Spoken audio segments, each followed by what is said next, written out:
Imagine waking up tomorrow morning.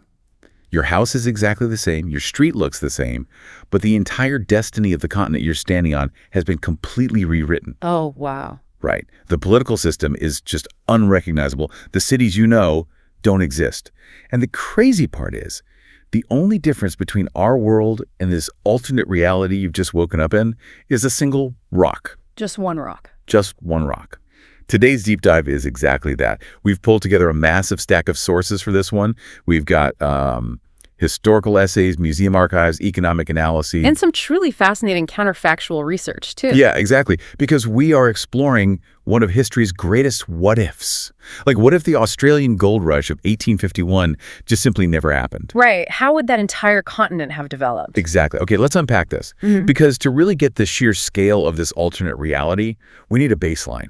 Right? Like, what actually happened? Yeah, we have to start with the baseline. So in 1851, a man named Edward Hargreaves discovers payable gold at a place called Ophir in New South Wales. And that single discovery and the massive finds in Victoria that basically immediately followed, it sparked a global rush. I mean, it quadrupled the Australian population by 1871. Which is insane to think about, a population quadrupling that fast. It's massive. And it birthed a wealthy, bustling metropolis known back then as Marvelous Melbourne. Marvelous Melbourne. Yeah. Okay. But if you remove that gold from the equation, you are left with the Australia of the late 1840s, which was a struggling, penal-tinged pastoral dependency that was, quite frankly, barely holding on. Wow.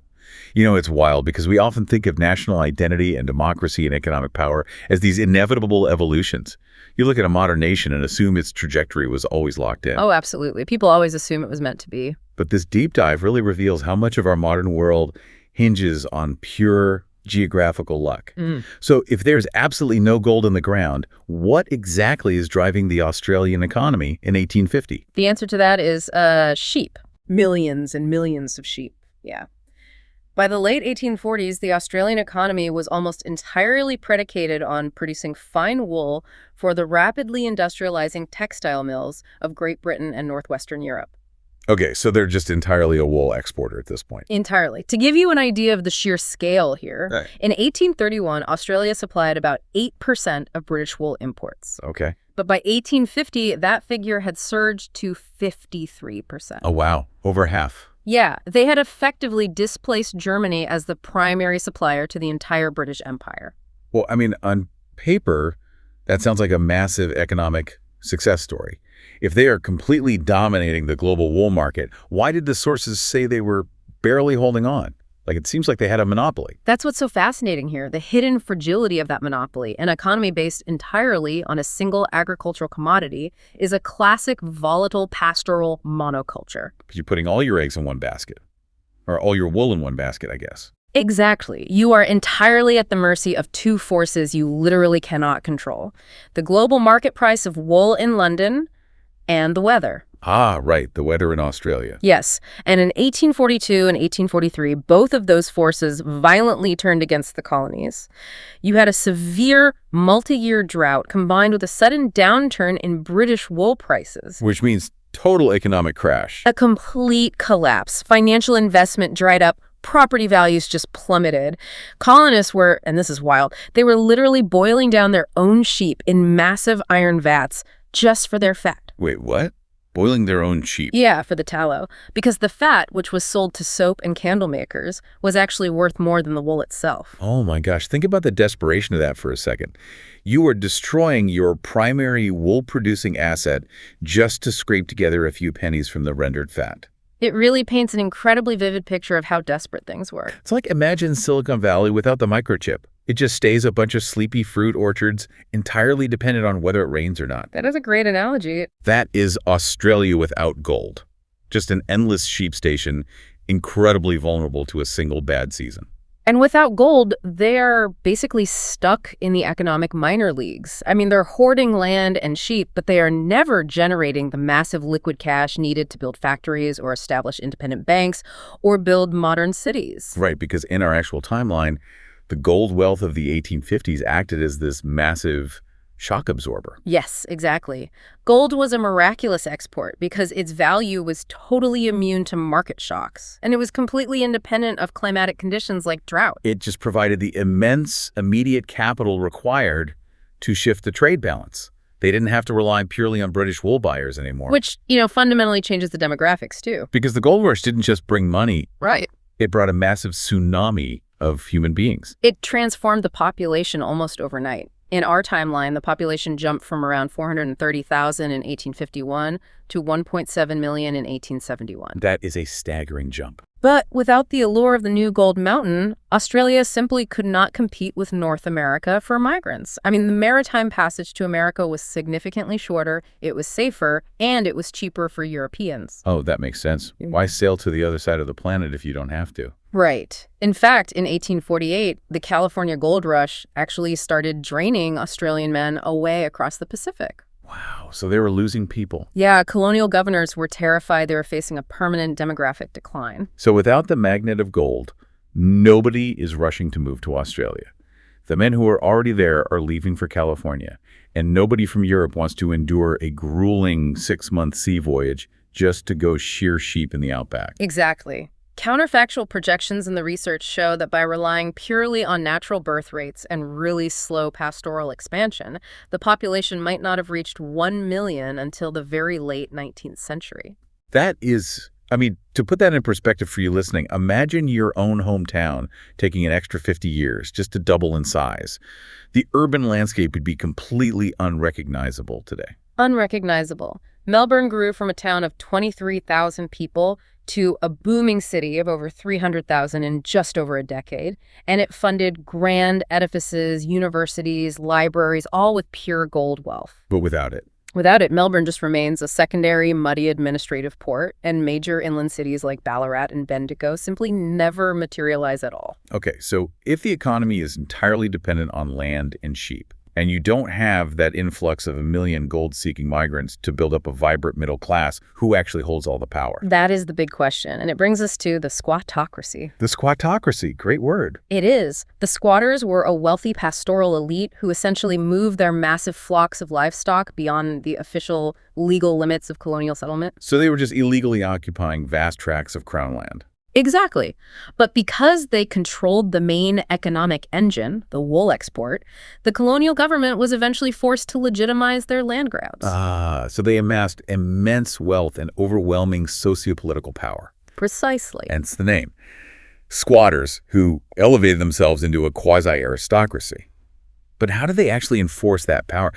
It's one thing to be rich, it's another to totally control a society. Well, they codified their dominance through property-based electoral franchises. Okay, so voting rights. Right.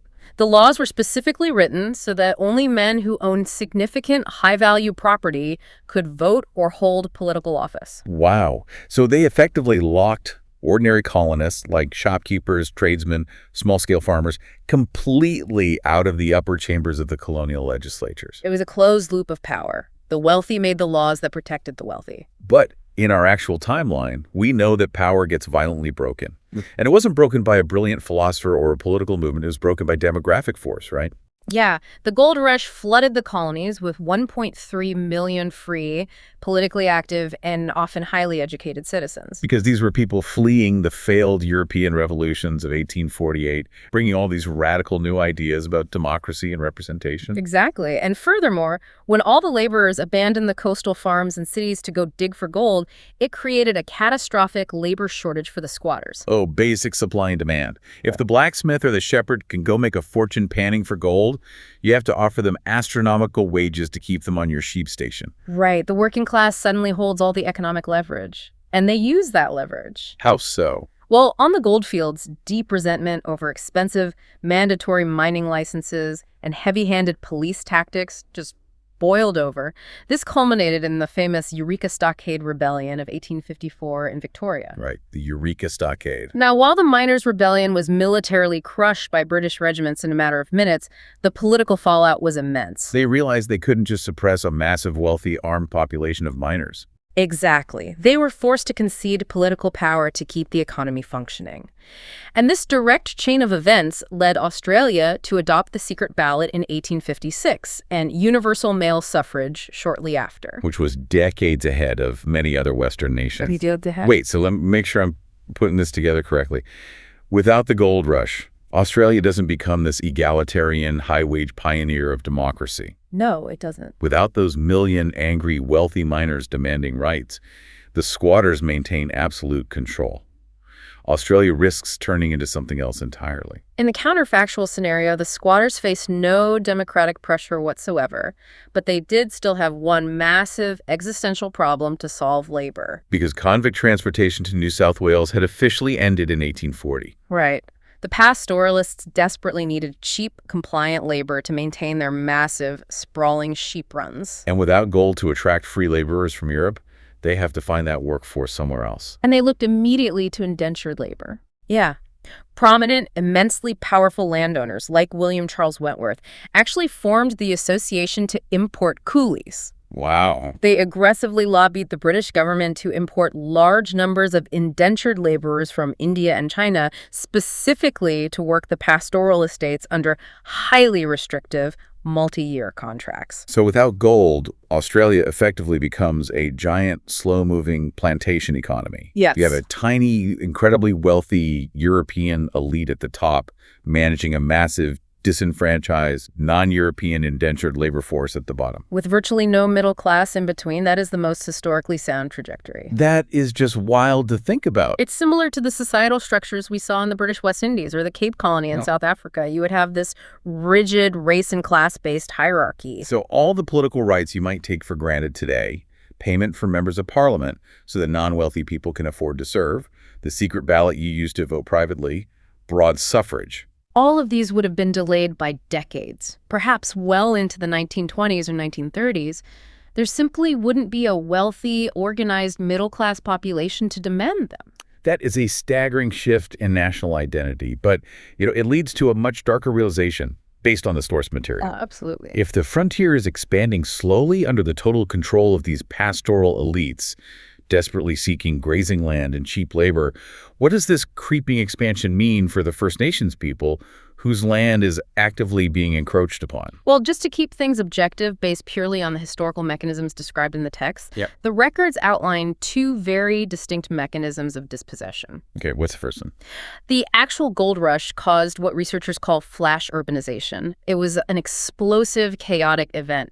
Hundreds of thousands of miners arrived in specific inland areas almost overnight. The environmental devastation that many people descending on a pristine landscape must have been apocalyptic. It was devastatingly fast. Miners systematically cut down massive swaths of ancient forests just for housing and underground tunnel supports. Wow. They diverted entire river systems to wash dirt. Clear, life-sustaining streams were turned into cloudy, toxic, muddy garbage pits in a matter of weeks. And that obviously impacts the people living there. Right. This caused the sudden, catastrophic displacement of indigenous groups like the Wathaurong and the Tongarong, whose traditional hunting grounds and water sources were literally dug out from under them in months. But in our alternate timeline where there is no gold, the dispossession of Aboriginal people still happens. It just takes a completely different mechanical form. Yes. The pastoral frontier was not a flash explosion. It was a creeping expansion. It was a slow war of attrition over decades. Because without the gold rush, Aboriginal people wouldn't have been physically pushed aside by a million frantic miners destroying the ecosystem. Instead, they would have been systematically absorbed into the pastoral economy. Wait, if they aren't pushing them off the land in a massive rush, and the squatters have a severe labor shortage because convict transportation ended, are they essentially forcing the Aboriginal populations to become the workforce? Precisely the mechanism. Because the pastoralists were chronically short of labor, they needed the local Aboriginal populations to work the sheep stations as shepherds, stockmen, and domestic servants. Okay. And to enforce this, the squatters developed a highly manipulative, coercive strategy known as the creation of breastplate kings. Breastplate kings? I've never heard of this. How does a squatter create a king? Well, when a pastoralist wanted to take over a new, vast run of land, they would identify an influential Aboriginal man within the local clan. Right. And they would present him with a physical brass crescent-shaped plate, a gorget, basically modeled on the uniform pieces worn by British military officers, to wear around his neck. Oh. It would be engraved with an English title like Tinker, King of Tereshi, or Flash Billy, King of Berbergate. That is incredibly insidious because it creates a completely false colonial hierarchy within an existing culture. They were appointing their own local rulers to negotiate with. And they backed it up with basic economic coercion. How so? The pastoralist would give this designated king special privileges: regular rations of flour, beef, tobacco, and European clothing. Okay, so buying their loyalty. Right. And in exchange, the king was explicitly expected to keep his people cooperative, ensure they provided free or vastly underpaid labor for the sheep station, and protect the white man's sheep from being hunted by other clan members. But did the Aboriginal communities actually buy into this? Like, did they view a guy with a brass plate as their actual king? Not within their own internal cultural structures, no. Historical accounts note that Aboriginal people understood the colonial hierarchy perfectly well. Right. They recognized that the white colonists respected these brass plates, so they pragmatically played along when dealing with the pastoralists to ensure their own survival. That makes total sense. You do what you have to do. Exactly. But as the Norwegian explorer Carl Lumholtz observed while traveling there in the 1880s, this system ultimately demoralized the Aboriginal communities. Because it eroded their traditional ways of life. It effectively forced them to abandon their traditional self-sustaining hunting grounds in exchange for the meager rations controlled by the squatter, trapping entire generations in a cycle of rural dependence. Wow. It sounds like the difference between a sudden explosion and a slow tightening vice. In the actual timeline, Aboriginal people found some unique economic roles on the gold fields, like trading or acting as native police. But without gold, are they just entirely trapped in this servile rural labor system? Yeah, they're largely absorbed into that very rigid rural pastoral economy. It paints an incredibly bleak picture of this alternate reality. You have a massive, sparsely populated continent, entirely controlled by a few wealthy wool barons, relying on a deeply coerced labor force of indentured servants and displaced First Nations people. A very different Australia. Very different. But this brings up another big logistical question. If the continent is just this endless, slow-moving patchwork of isolated sheep stations, how do these separate colonies ever actually communicate? How do they ever become a unified nation? Well, if we connect this to the bigger picture, the reality is that without gold, they likely wouldn't have unified for a very long time. Really? Yeah. Historically, the various Australian colonies, like New South Wales, Victoria, Queensland, South Australia, were deeply parochial. They didn't really get along. They operated almost like separate countries. They had their own tariffs, even different railway gauges. But gold provided two mandatory ingredients for nationhood: massive infrastructure capital and a shared cultural identity. Okay, let's look at the infrastructure piece first, because the logistics of building across a continent as harsh as Australia are mind-boggling. Oh, they are. Gold basically funded what we now call the Great Australian Infrastructure. Because building railways requires astronomical amounts of upfront capital, right? Exactly. In reality, the Sydney Railway Company actually went completely bankrupt in 1851 because the moment gold was discovered, all its construction workers dropped their shovels and fled to the gold fields. Oh, of course they did. Why build a train when you can find gold? Right. But very quickly, the immense wealth generated by the gold export, combined with the urgent daily need to transport food, heavy mining machinery, and thousands of people to the inland diggings, it created the economic justification to build extensive rail and telegraph networks. And if you just have sheep, you don't need a high-speed train for a sheep. Exactly the point. Pastoral runs require far less frequent transport. You only need to move non-perishable wool to the coastal ports once or twice a year after shearing season. So bullock carts moving at 2 miles an hour work perfectly fine for that. Yeah, perfectly fine. Without the daily urgency and the massive capital injection of the gold boom, the construction of intercolonial railways and telegraph lines would have been delayed by decades. So physically, the colonies remain isolated. But what about culturally? You mentioned a shared identity. How does a rock create an identity? Well, the goldfields were an unprecedented cultural melting pot. You had hundreds of thousands of people moving fluidly between the colonies, chasing strikes from the diggings in New South Wales down to the deep lead mines in Victoria. So they're all mixing together. Yeah. They shared a common, grueling experience of physical hardship, of mateship in the mud, and crucially, of pushing back together against aristocratic authority during events like the Eureka Stockade. Ah, so that crucible forged the identity of the independent, anti-authoritarian digger. Exactly. So what does this all mean? It means that without this single mineral, the very concept of the Australian character, that famous mateship, that ingrained independence, and that demand for a fair go might literally not exist. It is highly probable it wouldn't exist. The colonies would have remained separate, heavily stratified, competing pastoral adjuncts to the British Empire. They would have lacked the independent wealth, the dense population, and the national confidence required to demand sovereignty. Australian Federation, which actually occurred in 1901, was the product of a society that felt financially mature and culturally unified. And if there were just competing sheep plantations run by oligarchs. Then Federation is likely delayed until the 1930s or even later. That late. Yeah, it might only have happened because it was forcefully mandated by the British Parliament to streamline defense logistics during the external pressures of a global world war, rather than emerging organically from a domestic push for democratic unity. Okay, let's pull all of this together. We started with a stack of historical sources, wondering what would happen if Edward Hargreaves never pulled that shiny rock out of a creek at Ophir in 1851. Right. And what we discovered is a completely alien world. Without that 1851 gold rush, Australia does not become a booming, urbanized, high-wage pioneer of modern democracy. Not at all. It remains a sparsely populated pastoral oligarchy. It is trapped by a fragile dependence on British wool markets. Democratic rights, like the secret ballot, are delayed for generations. And the relationship with its First Nations people takes a different but equally tragic path. Slow, servile, rural absorption driven by labor shortages rather than flash displacement driven by ecological destruction. It really makes you rethink everything. It raises an important question about how we view history. We like to think of political freedom and national identity as the inevitable result of brilliant philosophy or natural social progress. Right. But as this deep dive shows, the rights you hold today are often inextricably linked to raw natural resources and sudden, uncontrollable demographic shocks. The gold rush wasn't just a financial windfall.